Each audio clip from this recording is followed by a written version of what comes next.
2021년 1월 30일 토요일 아침 기도회로 우리가 하나님 앞에 나아가시겠습니다. 찬송가 342장 같이 찬양하시겠습니다.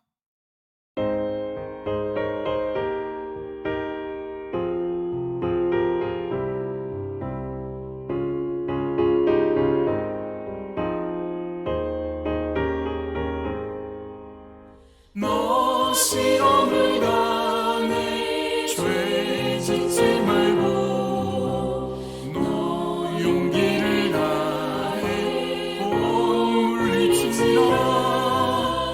너 시험을 이겨 새 힘을 얻고 주 예수를 믿어 늘 승리하라. 우리 구주의 힘과 그의 위로를 빌라. 주님 내 편에 서서 항상 도우시리. 내 친구를 삼가 잘 선택하고 너네를 삼가 늘 조심하라. 너 열심을 다해 늘 충성하고 온 정성을 다해 주 봉사하라. 우리 구주의 힘과 그의 위로를 빌라. 주님 내 편에 서서 항상 도우시리.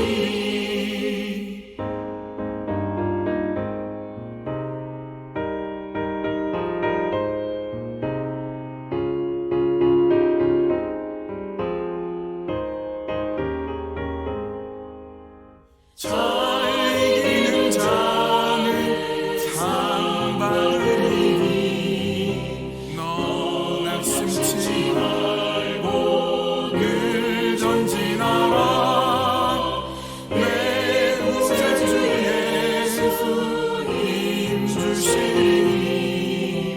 주 예수를 믿어 늘 승리하라.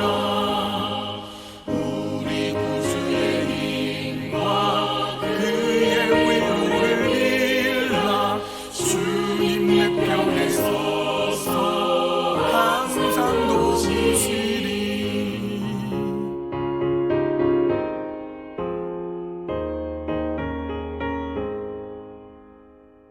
아멘. 함께 나눌 말씀은 시편 13편 1절에서 6절까지 말씀입니다. 시편 13편 1절에서 6절입니다. 여호와여, 어느 때까지니까 나를 영원히 잊으시나이까? 주의 얼굴을 나에게서 어느 때까지 숨기시겠나이까? 나의 영혼이 번민하고 종일토록 마음에 근심하기를 어느 때까지 하오며 내 원수가 나를 치며 자랑하기를 어느 때까지 하리이까? 여호와 내 하나님이여, 나를 생각하사 응답하시고 나의 눈을 밝히소서. 두렵건대 내가 사망의 잠을 잘까 하오며 두렵건대 나의 원수가 이르기를 내가 그를 이겼다 할까 하오며 내가 흔들릴 때에 나의 대적들이 기뻐할까 하나이다. 나는 오직 주의 사랑을 의지하였사오니 나의 마음은 주의 구원을 기뻐하리이다. 내가 여호와를 찬송하리니 이는 주께서 내게 은덕을 베푸심이로다. 아멘. 오늘은 시편 13편 1절에서 6절까지 말씀 가지고 침체에서부터 일어서기라는 말씀 함께 나누겠습니다. 여러분 지금 우리 온라인으로 이렇게 영상으로 예배를 드리고 계시는데요. 어떻게 예배를 드리고 계십니까? 대부분 실시간으로 이렇게 보이시는 대로 이렇게 소파에 앉아 있거나 의자에 앉아서 이렇게 보시겠죠. 혹은 이 시간을 놓쳤으면 나중에라도 말씀을 들어야 되겠다 이러면서 또 컴퓨터를 켜든지 폰을 켜서 보실 것입니다. 그런데 여러분 중에서는 누워서 예배를 드리는 경우, 누워 있는 경우는 아마 거의 없을 것입니다. 그런데 우리 영혼에 누워 있을 때가 있어요. 우리 영혼이 누워 있을 때가 있고요. 어떤 때는 우리 영혼이 거의 죽은 것 같이 느껴질 때가 있을 것입니다. 이것을 영혼의 침체라고 합니다. 다른 말로 슬럼프라고 한다든지 다운되었다라고 한다든지 상처받았다. 혹은 이제 젊은이들은 잠수 탔다라고도 하고요. 우울과 불안과 슬픔 속에 있기도 합니다. 이것을 영혼의 침체, 영혼의 깊은 밤이라고 할 수 있습니다. 우리의 영혼에는요, 깊은 침체가 오기도 합니다. 깊이 침체가 되고 영혼의 깊은 밤이 오기도 합니다. 그런 영혼의 침체의 원인이 세 가지가 있는데요. 하나는 무지에 의한 것이고, 또 하나는 고통에 의한 것이고, 또 하나는 죄로 인한 것입니다. 이 무지로 인한 것 짧게 살펴보겠는데, 무지에 의해서 침체에 올 때가 있는데요. 이 시편 73편의 시편 기자가 그런 걸 경험한 적이 있어요. 아주 짐승처럼 살고 자기 마음대로 세상에서 떵떵거리며 사는 사람이 있어요. 아주 악한 사람인데 마음대로 사는 이런 사람을 보면서, 그래, 그 사람 죽을 때 어떻게 하나 보자. 죽을 때 아마 이를 갈면서 막 무서워하면서 두려워하면서 죽겠지, 이렇게 생각을 했는데, 이게 웬일입니까? 그 악한 사람이, 짐승 같은 사람이 죽을 때 편안하게 죽는 거예요. 그 모습을 보고 영적인 침체가 탁 오는 겁니다. 아, 이럴 바에라 나도 그냥 짐승처럼 살 걸. 나도 대충 살 걸. 왜 내가 의롭게 살려고 했고, 내가 왜 바르게 살려고 했던가. 그냥 나도 아무렇게나 살 걸. 이렇게 생각을 하죠. 그래서 영혼의 깊은 침체에 오게 되는데, 그 영적인 침체에서부터 어떻게 일어서게 되느냐? 성소에 들어갈 때, 하나님의 전에 들어갈 때 각성하게 됩니다. 충격에 빠지게 되는데, 하나님이 어떤 분인지 알고 성소에서, 성전에서 하나님을 만나게 됐을 때 딱 깨닫게 되는 순간에 그 영적인 침체에서 딱 벗어나요. 아, 내가 틀렸구나. 이 세상이 전부가 아니구나. 하나님께서 반드시 심판하시는구나.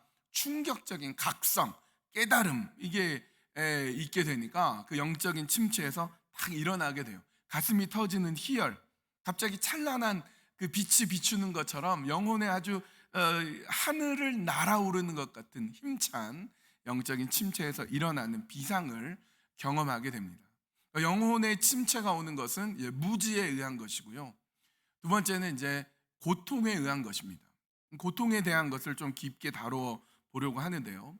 시편 13편 우리가 읽은 이 말씀에 이 시편 기자가 고통으로 인해서 깊은 영적인 누워있는 깊은 어두운 밤, 영적인 침체에 빠지게 됩니다. 이 시편 기자는 다윗인데, 다윗은 이와 비슷한 고통을 느낀 것이 시편 곳곳에 이렇게 드러나게 됩니다. 시편 3편은 이렇게 돼 있어요. 여호와여, 나의 대적이 어찌 그리 많은지요. 일어나 나를 치는 자가 많으니이다. 많은 사람이 나를 대적하여 말하기를 그는 하나님께 구원을 받지 못한다 하나이다. 또 시편 22편은 이렇게 돼 있어요. 22편 1절, 내 하나님이여, 내 하나님이여, 어찌 나를 버리셨나이까? 어찌 나를 멀리하여 돕지 아니하시오며 내 신음소리를 듣지 아니하시나이까? 굉장히 고통을 받고 있어요.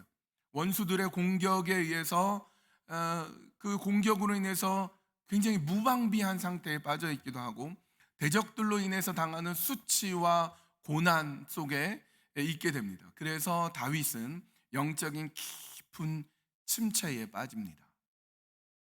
여러분, 특별한 경우를 제외하고는 우리에게 고통이 올 때 하나님께서 직접적으로 우리에게 고통을 주시지 않고, 대부분의 경우는 우리로 인해서, 우리의 잘못으로 인해서 그런 고통이 옵니다. 시편 3편 방금 읽었지만 시편 3편에서 다윗이 고통을 당하는 이유는 다윗의 잘못으로 인해서, 다윗이 잘못한 것 때문에 그의 아들 압살롬이 쿠데타를 일으키게 됩니다. 그래서 고통을 당한 거예요. 다른 탓을 할 게 없이 다윗 자체가 잘못했기 때문에 고통을 당하게 됩니다. 우리가 겪는 대부분의 고통은 대부분 우리로 인해서 고통을 당하게 됩니다. 물질적인 고통을 당하는 분은 돈 씀씀이를 너무 헤프게 쓴다든지, 가게 운영을 제대로 못해서 나중에 물질로 인해서 고통을 당하게 되고요. 인간관계에 고통을 당하는 사람은 내가 사람과의 관계 속에서 신의를 저버리거나 약속을 자꾸 빼먹거나 그럴 때 나로 인해서 인간관계에 고통을 당하게 됩니다. 생각이 짧고 신중하지 못해서 실수함으로 인해서 받는 고통, 나한테 그 고통의 원인이 있고요. 게으름으로 인해서 그 결과를 통한 고통을 당할 수가 있습니다. 여러분이 겪는 대부분의 고통은 100%라고 할 수 없지만 대부분의 고통은 여러분의 잘못으로 인해서 온 고통입니다. 그러나 그럼에도 불구하고 그 고통은 나에게 너무나 어렵습니다. 커다란 상실을 가져다 주고 어떤 고난을 우리에게 가져다 줍니다. 그리고 하나님께서는 의로움으로 인해서 받는 고통 말고도 자신의 허물과 자신의 죄로 인해 당한 고통에도 하나님은 함께해 주십니다. 우리는요, 사고를 칠 능력만 있지 그 사고를 수습할 능력은 별로 없어요.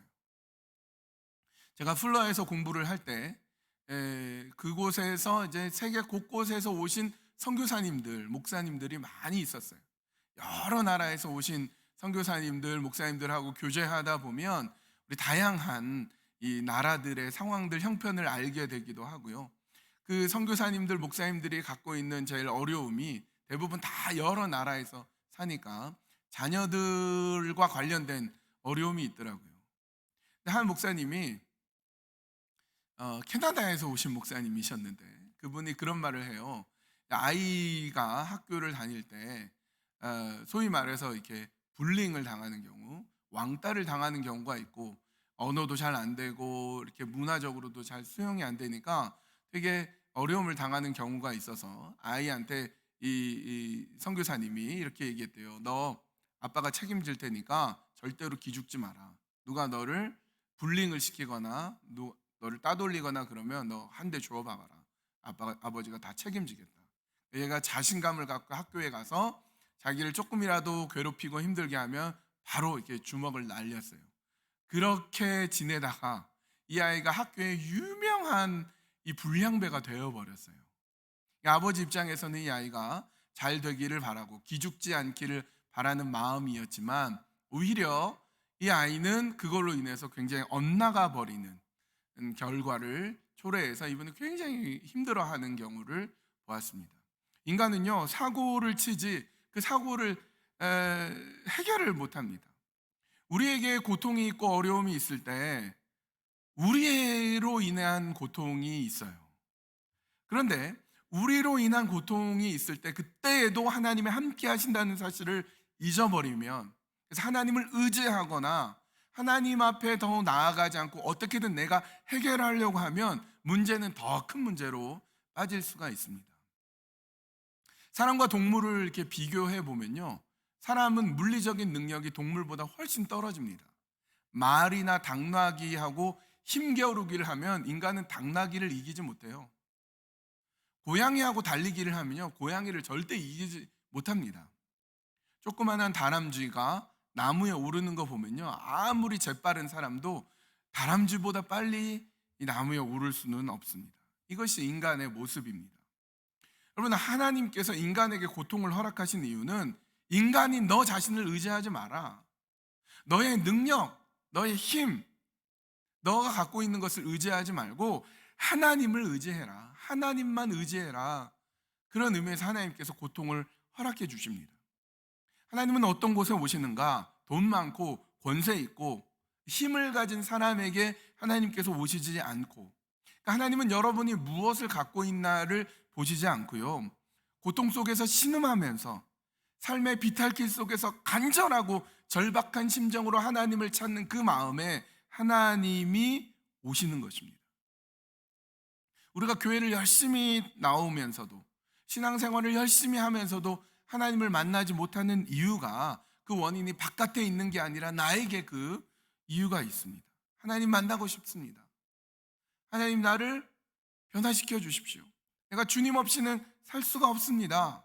그렇게 절실하게 하나님께 나아가는 것이 아니라, 때로는 문제를 해결하는데 돈이 있으면 해결될 것 같으면 돈에게 의지하고, 권력이 있으면 그 권력으로 문제를 해결할 것 같아서 권력을 의지하고, 무엇인가 의지할 만한 게 있으면 그쪽으로 너무 쉽게 우리의 손을 내미는 바람에 하나님은 뒷전이고, 그래서 하나님을 의지하지 않으면서 다른 것에만 나의 의지할 것을 찾아가기 때문에 그럴 때마다 그로 인해서 실패하고 그로 인해서 또다시 넘어지게 되는 거죠.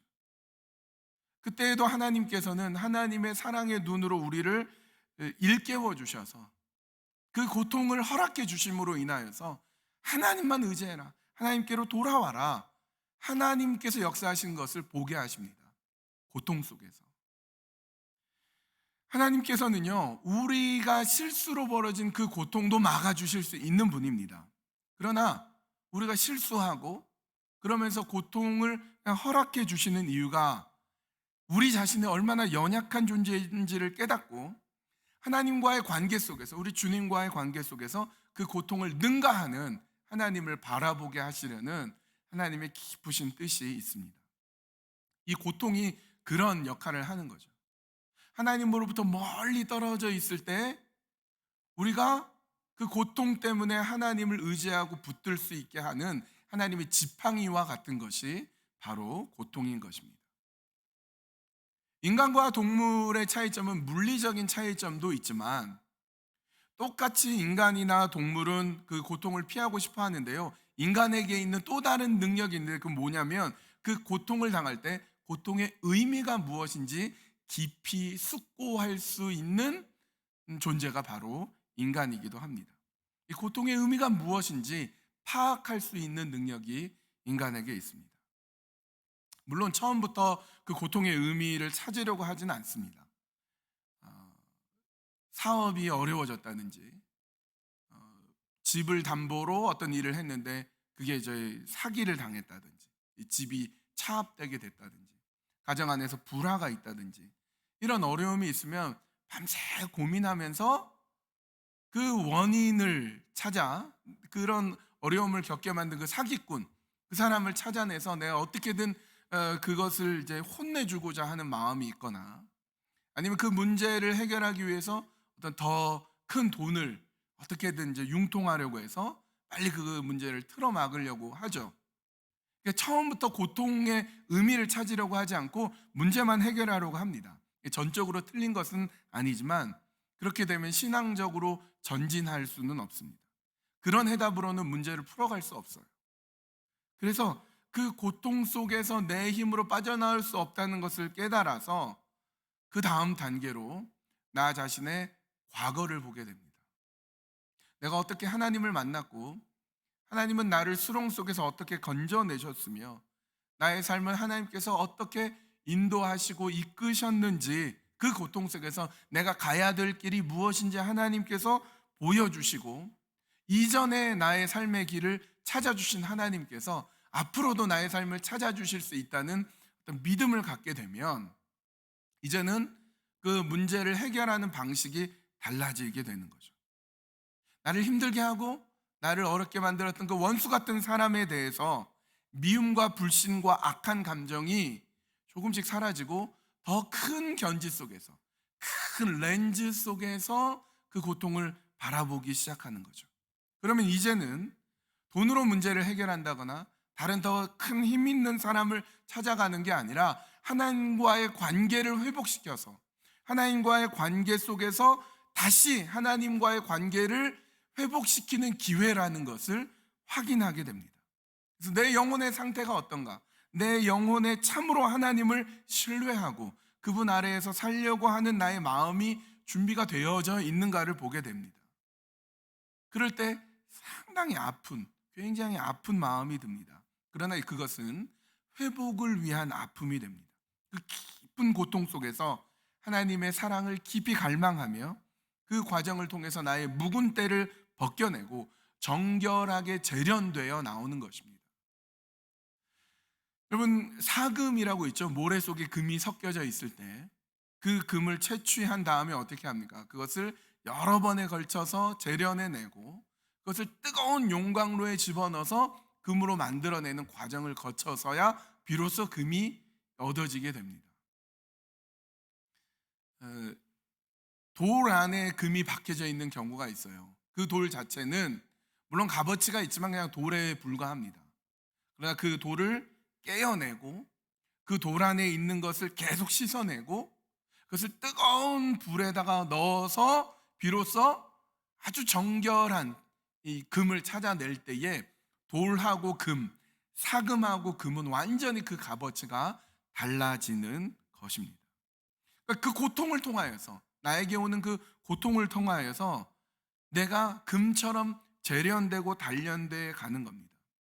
내 생각과 내 삶의 가장 큰 주제가 이전에는 그 문제 자체였다면, 이제 그 문제를 통하여서, 고통을 통하여서 하나님을 향해서 내가 재련되어 가요.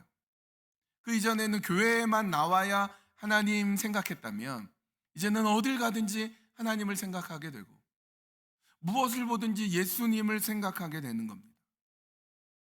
그렇게 우리는 단련되어 가는 거죠.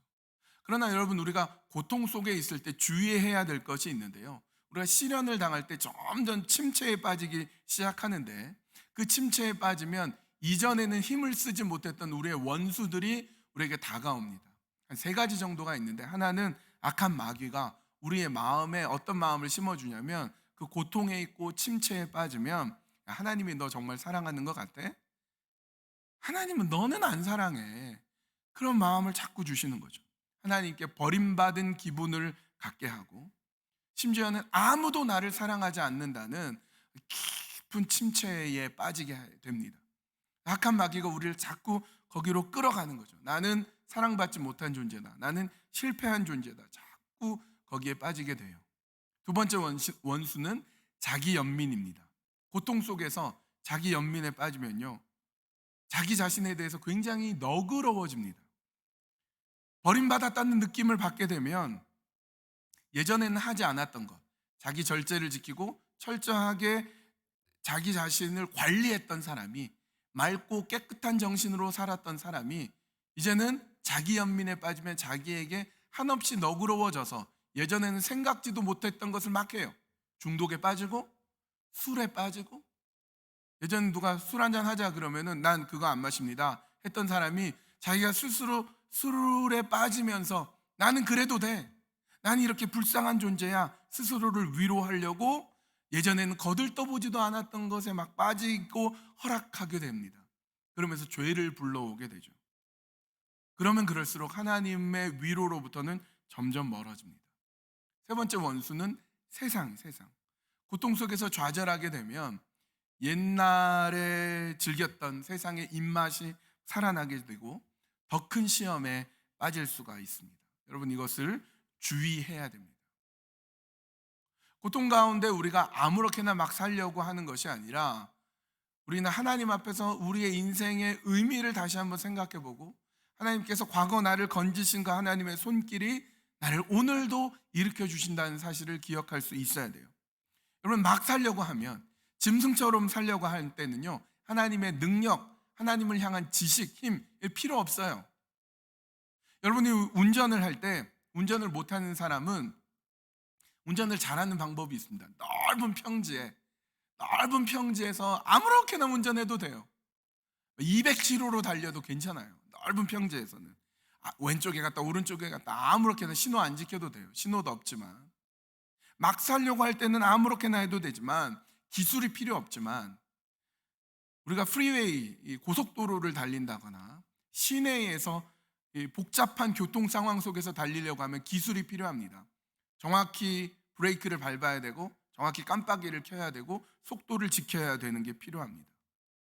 아무렇게나 막 사는 신자가 아니라 올바르게 살려고 한다면, 하나님의 능력 가운데 살려고 한다면, 고통 가운데 이 세 가지를 물리쳐야 돼요. 악한 마귀의 속삭임, 자기 연민에 빠지는 것, 세상의 유혹, 여기서부터 결연할 수 있어야 돼요. 그래서 고통 속에서 막 사는 것이 아니라 과거 나를 건져주신 그 하나님과의 관계를 생각하면서, 지금은 고통 가운데 있지만 하나님은 반드시 그 고통을 건져주시사 하나님과의 관계를 회복시켜 주실 것이라는 인생의 큰 틀 안에서 하나님의 역사하심을 바라보는 것이죠. 그래서 내 영혼의 상태를 점검하고 회복을 향해서 아프지만, 고통스럽지만 하나님의 사랑을 갈망하며 나아갈 때 우리는 고통 가운데서 정금같이 나올 수가 있습니다. 영혼의 침체, 첫 번째가 무지라고 했고요, 두 번째가 고통이라고 했고요, 세 번째가 죄입니다. 죄. 죄에 대한 것을 잠깐 살펴보겠습니다. 우리 죄로 인해서 영적인 침체가 올 때가 있습니다. 근데 하도 많이 죄에 대해서 얘기하고 회개하라 얘기하고 그러면 이런 생각이 들어요. 내가 무슨 죄를 그렇게 많이 지었길래 하나님은 사랑이시라면서 뭐 내가 그렇게 죄인이라고 자꾸 얘기하나. 매주 예배 드릴 때마다 회개하라 그러고 또 막 각성하라고 그러고. 여러분 물론 우리 중에는 흉악무독한 죄인은 없을 거예요. 강도하고 막 살인 저지르고 이런 죄인은 없을 것입니다. 우리가 예수 믿는다는 것은 우리가 더 성결하게 되는 것이고 덜 부패하는 것이고 덜 죄를 짓는 것입니다. 그런데요, 이 죄는 우리를 영적 침체에 빠뜨리게 되는데 이 죄는 양의 문제가 아니라 질의 문제예요. 얼마나 많은 죄를 지었느냐가 아니라 죄라는 것의 본질 때문에 우리를 영적인 침체로 빠뜨리는 겁니다. 여러분이 잘 아는 실험이 있죠. 대학 실험실에서 이렇게 평평한 접시에 물을 이렇게 담아놓고 개구리를 놓습니다. 그리고 밑에 이제 실험 알코올 램프로 이게 불을 지피는데 매 초에 0.05도가 올라가는, 그러니까 거의 느껴지지 못하게 천천히 뜨겁게 해서 30분 뒤에 보면 개구리가 싹 익어 있습니다. 처음부터 아주 뜨겁게 하면은 깜짝 놀라가지고 개구리가 튀어나가는데 서서히 뜨겁게 하면 개구리가 따뜻하네 그러고는 어느새 익어버린다는 거죠. 죄와 불순종은 한순간에 파도처럼 우리를 덮치지 않습니다. 우리도 모르는 사이에 서서히 우리에게 파고듭니다. 그러면서 죄에 대한 저항력을 약화시키게 되죠. 우리의 영혼의 생기를 말려버립니다. 어느 군대의 장교가 3명의 군인들을 불러놓고 과업을 줍니다. 이제 들판에 나가서 너희들이 50kg짜리 바위를 갖고 오는데 첫 번째 군인에게는 50kg짜리 하나를 갖고 오고 두 번째 군인에게는 2개, 하나는 30kg, 하나는 20kg 정도 된 거 2개를 갖고 오고 세 번째는 이제 침낭에다가 50kg 정도의 자갈을 가지고 오게 합니다. 그러니까 이게 군인들이 황당한 주문이지만 상관의 명령이니까 갖고 오죠. 50kg짜리 이렇게 끙끙대면서 첫 번째, 두 번째, 세 번째 군인이 왔어요. 그래, 잘 왔다. 이제 한 가지 더 명령을 내린다. 그러고는 원래 갖고 왔던 곳에 가져가라. 제자리에 가져다 놔라. 이렇게 명령을 내렸어요. 첫 번째 군인이 이렇게 고개를 갸우뚱하더니 바로 가서 자기가 갖고 온 곳에 그 돌을 그대로 갖다 놓습니다. 두 번째 군인도 이렇게 고개를 갸우뚱하더니 조금 시간은 걸렸지만 30kg, 20kg을 제자리에 갖다 놨어요. 세 번째 군인은 움직이질 못해요. 그 많은 자갈들이 다 어디에서 왔는지 알 수가 없으니까 제자리에 서 있다고 합니다. 여러분 오늘 우리가 매일매일 이 정도쯤이야 의식 없이 살아가는 죄가 있어요. 절제 없는 삶, 성질대로 욕망에 굴복하며 살아갔던 아무렇게나 살아갔던 삶, 옛 성질, 옛 기질 그대로 살아갔던 그 죄가 어느새 이렇게 자갈처럼 이렇게 오는 거죠. 여러분 그런 죄는 신문에 나지 않습니다. 신문에는요 우리의 그 자갈 같은 작은 죄에 대해서 관심이 없어요. 그런데 오랜 세월이 지나면서 이런 죄가 모여서 어마어마한 죄의 덩어리들이 되는 것입니다. 그래서 그 죄가 내 영혼을 고사시켜 가는 거죠. 호수에 맑은 물보다 썩은 물이 자꾸 들어오게 되면 어느새 호수 전체가 썩어버리게 되는 것과 마찬가지입니다. 죄가 그와 같은 역할을 해요. 죄로 인하여서 그냥 간과하고 놓쳐버렸던 작은 죄 하나가 모여서 내 영혼을 깊은 침체에 빠지게 만듭니다. 그럴 때 어떻게 해야 되는가? 용서를 배워야 돼요. 용서. 회복해야 되는데 어떻게 회복합니까? 하나님은 용서의 하나님이시라는 것을 알아야 합니다. 다윗이 죄를 지었어요. 그가 하나님 앞에 참된 회개를 합니다. 여러분 피상적으로 회개하면요 피상적인 회복만 있어요. 그러나 진실된 회개를 하면 진실된 회복을 가져다 줍니다. 다윗은 큰 죄를 지었어요. 밧세바와의 불륜이 있었어요. 그러나 그보다 근본적인 그 죄의 자갈과 같은 작은 죄들이 모인 끝에 큰 죄악을 범했다는 것을 알게 되어서 그가 본질적인 죄인임을 알아 하나님 앞에 깊이 회개하게 됩니다. 그 깊은 회개 속에서 그 죄의 비참함을 능가하는 하나님의 사랑의 회복을 경험하게 되고, 그 이후 그는 하나님의 자비와 살아계신 하나님의 역사 가운데 더욱 풍성한 삶, 더욱 깊은 신앙의 삶으로 변화해 가는 것입니다. 우리의 죄 가운데 있을 때 우리는 하나님께는 회개하는 것이고 사람 앞에서는 용서하는 것입니다. 용서해 가는 것. 그럴 때 우리의 삶이 그 침체에서부터 벗어나 하나님께서 원래 우리를 통하여서 보여주시고자 하시는 그 하나님의 뜻과 인도하심 속으로 나아갈 수 있는 것입니다. 이제 말씀을 정리합니다. 사랑하는 여러분, 고통을 겪고 계시는 분들이 계십니까? 영적인 깊은 침체에 빠지신 분이 계십니까? 내가 너무 하나님으로부터 멀리 떨어졌다 라고 생각하십니까? 나는 하나님으로부터 버림받았다라는 어떤 외로움을 느끼십니까? 하나님은 나를 사랑하신다는 그 약속을 잊고 계신 분이 계십니까?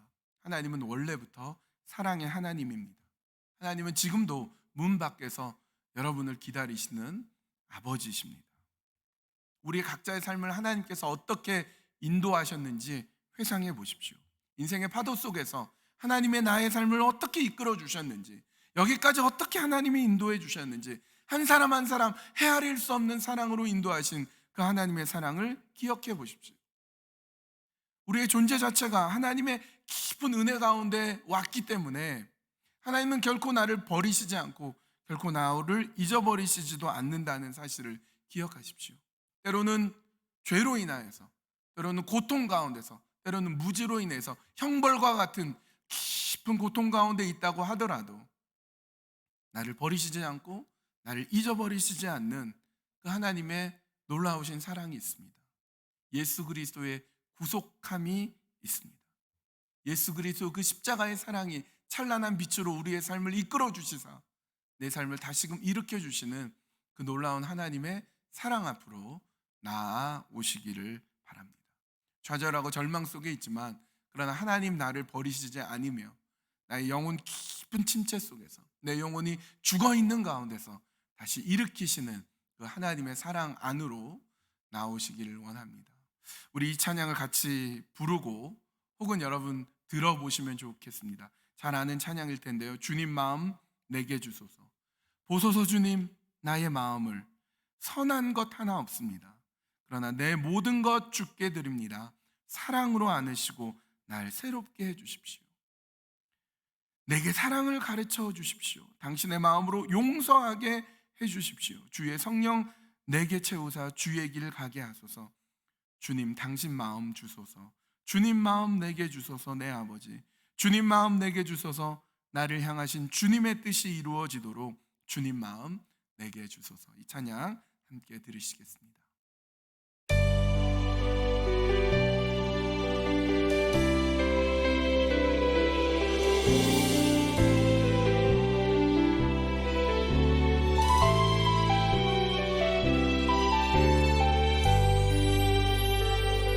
보소서 주님 나의 마음을 선한 것 하나 없습니다. 그러나 내 모든 것 주께 드립니다. 사랑으로 안으시고 날 새롭게 하소서. 주님 마음 내게 주소서. 내 아버지 주님 마음 내게 주소서. 나를 향하신 주님의 뜻이 이루어지도록 주님 마음 내게 주소서.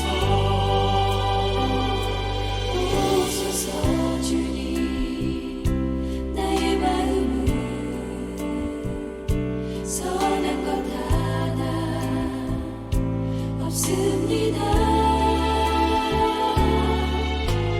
그러나 내 모든 것 주께 드립니다. 사랑으로 안으시고 날 새롭게 하소서. 주님 마음 내게 주소서. 내 아버지 주님 마음 내게 주소서. 나를 향하신 주님의 뜻이 이루어지도록 주님 마음 내게 주소서. 내게 사랑을 가르치소서.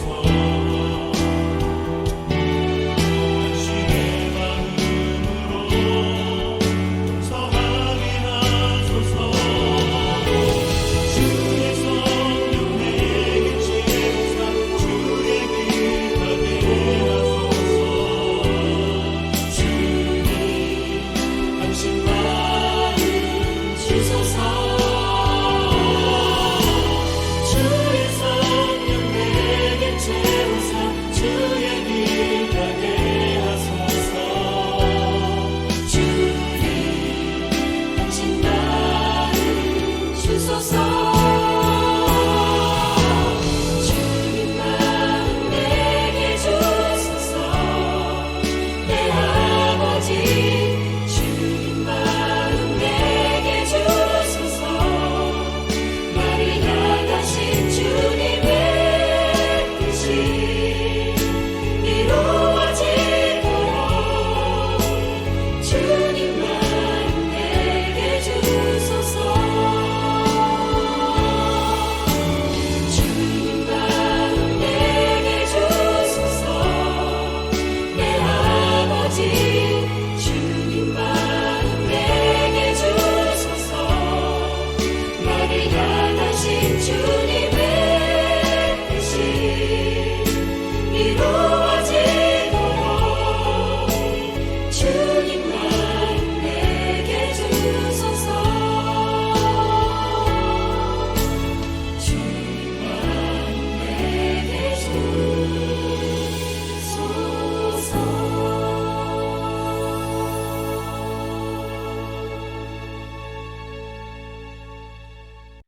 하나님, 시인은 하나님께서 나를 잊은 것 같고 내 영혼이 번민하고 종일토록 마음에 근심하고 수많은 사람들이 나를 대적해서 맨발로 황급히 도망쳐야 되고 원수들이 침뱉고 돌을 던지고 저주를 퍼붓는 그와 같은 어려움과 깊은 영적인 침체 속에서 하나님을 구하며 나아갔습니다. 오늘 우리도 그와 같은 영적인 침체에서 일어나기를 원합니다. 무지 가운데 이제는 하나님을 알고 깨닫게 해주시고 고통 가운데 내 스스로 그 고통을 해결하려고 하지 말고 그 고통의 의미를 깨닫고 회복시켜 주시는 하나님의 놀라운 사랑을 갈망케 해주시고 오랜 세월 죄의 덩어리들이 내 영혼을 고사시킬 때 하나님께 회개하고 용서의 하나님 예수 그리스도 구속의 사랑을 경험하게 하여 주시옵소서. 우리가 단지 고통에서 벗어나는 것으로 끝나지 않고 충만한 하나님의 사랑으로 내 삶 속에 가득 차서 그 하나님과 함께 동행하며 그 하나님이 우리의 인생을 움직여 주시는 그 진실한 삶의 자리에 서서 하나님 원하시고 기뻐하시는 삶의 길을 걸어가는 주님의 사람들이 다 되도록 인도하여 주시옵소서. 예수님의 이름으로 기도합니다. 아멘. 오늘 토요일 하나님의 은혜 가운데 오늘 주말을 잘 보내고요. 우리 하나님의 사랑을 또 갈망하면서 오늘 하루를 잘 보내고 주일날 또 영상으로 주일 예배 드리고 또 교회로 나오실 수 있는 분은 또 이렇게 우리가 방역을 또 철저히 하고 있습니다. 또 이렇게 함께 모여서 예배할 수 있기를 원합니다. 가정에서 예배할 때 우리 가정을 늘 붙들어 달라고 하나님의 은혜를 갈망하면서 우리 함께 예배의 자리로 나오셨으면 좋겠습니다. 우리 주기도문으로 토요기도회를 마치겠습니다. 하늘에 계신 우리 아버지여, 이름이 거룩히 여김을 받으시오며 나라에 임하옵시며 뜻이 하늘에서 이룬 것 같이 땅에서도 이루어지이다.